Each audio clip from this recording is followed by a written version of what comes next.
سلام دوستان عزیزم. امروز تصمیم گرفتم آموزش نحوه استفاده از محصولات سایت یادبگیرش و علل خصوص قالب‌های استوری اینستاگرام رو خدمتتون یه توضیح کوتاهی برای دوستانی که نمیدونن بدم. برای این کار من فایل محصول قالب، یکی از فایل محصول رو اکسترکت کردم و دانلود کردم. داخل این به دو روش میتونید استفاده کنید. یعنی فولدری به اسم PNG هست که این برای استفاده در گوشیه. برای استفاده در کامپیوتر فایل فتوشاپی رو به همون اسم داخل فولدر گذاشتیم که ترجیحاً ما پیشنهاد میکنیم که از فایل فتوشاپ استفاده کنید، ولی میتونید در صورت دسترسی نداشتن به کامپیوتر از فایل های گوشی هم استفاده کنید که زیاد فرقی نداره. برای این کار من فایل فتوشاپ رو باز میکنم. با اینجا فتوشاپ نسخه 2020 هست. همونطور که میبینید به صورت فارسی اینجا ما لایه ها رو اسم گذاری کردیم. کاری که شما میکنید این علامت چشم ها رو واسه گزینه‌هایی که نمیخواید برمیدارید، فقط گزینه‌ای که میخواید رو میذارید. ببینید استوری شماره اول به این شکل، شماره دوم به این شکل، حالا همشون. مثلا ما میخوایم از این استوری شماره 1 استفاده کنیم. کاری که میکنیم اینه که تیکش رو میذاریم، فلش بغلش رو میزنیم باز بشه لایه هاش. تو قسمتی که نوشیم تصویر، شما قرار تصویر این استوری رو عوض کنید. لیست کشایش رو باز میکنید.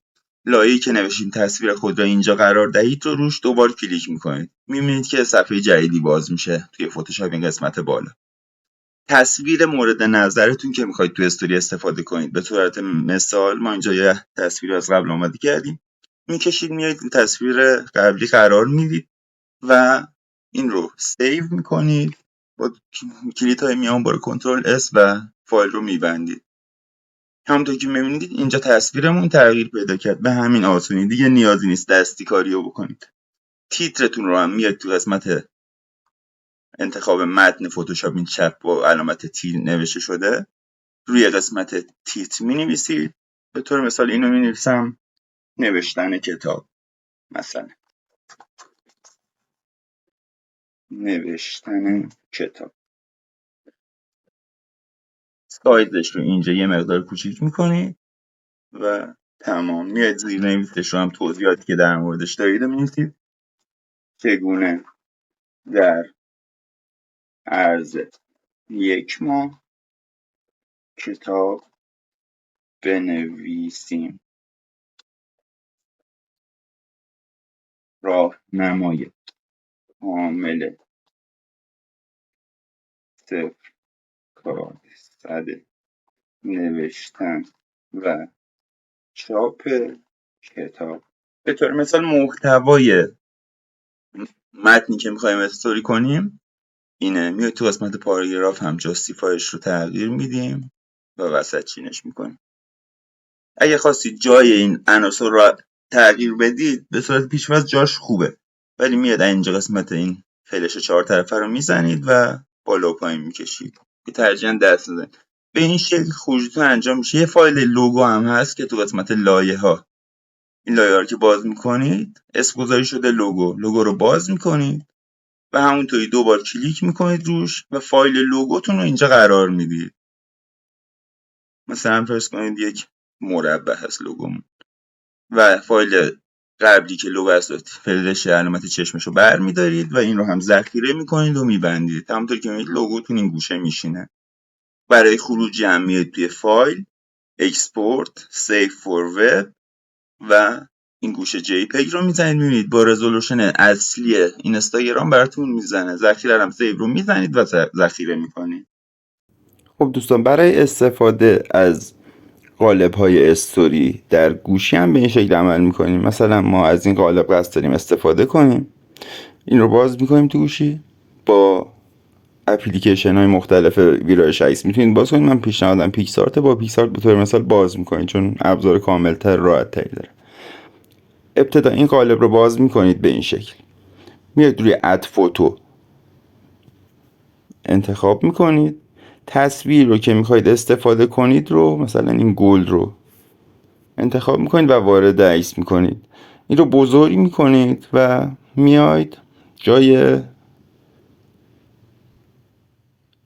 خالی که واسه عکس در نظر گرفته شده این رو قرار میدید. میبینید که فقط جاش درست باشه.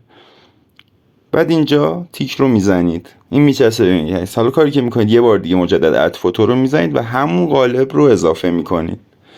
از دو طرف گوشی انگشتاتون رو میگیرید کوچیک میکنید، حالا این گوشه میگیرید بزرگ میکنید تا دور خط یه خط آبی بیاد که دقیقاً اندازه قبل باشه. میبینید که عکسمون اون زیر قرار گرفت. حالا من عکس از قبل آماده نکرده بودم، این عکس رو تو گوشیم بود انتخاب کردم. حالا شما عکستون رو درست انتخاب کنید و به این شکل این میشینه اینجا.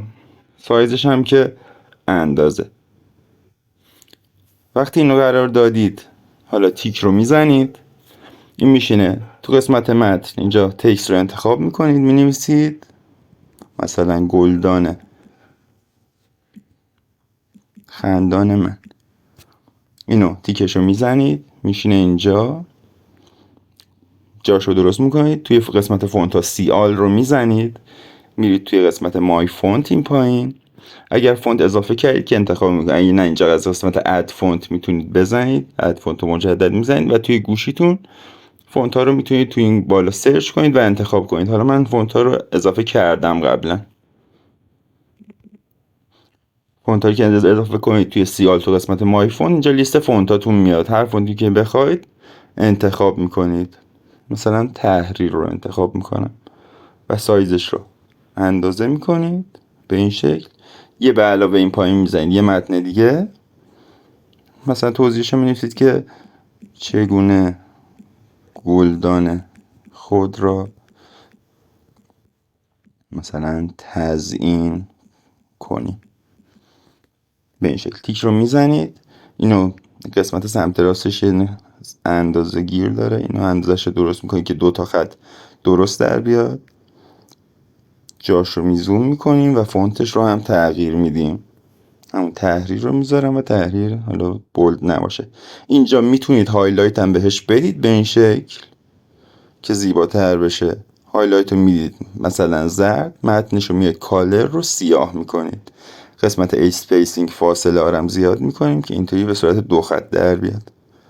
یه مقدار بزرگتر اینطوری. این دکمه فلش رو به پایین میزنید، ذخیره میشه و استوریتون رو منتشر میکنید.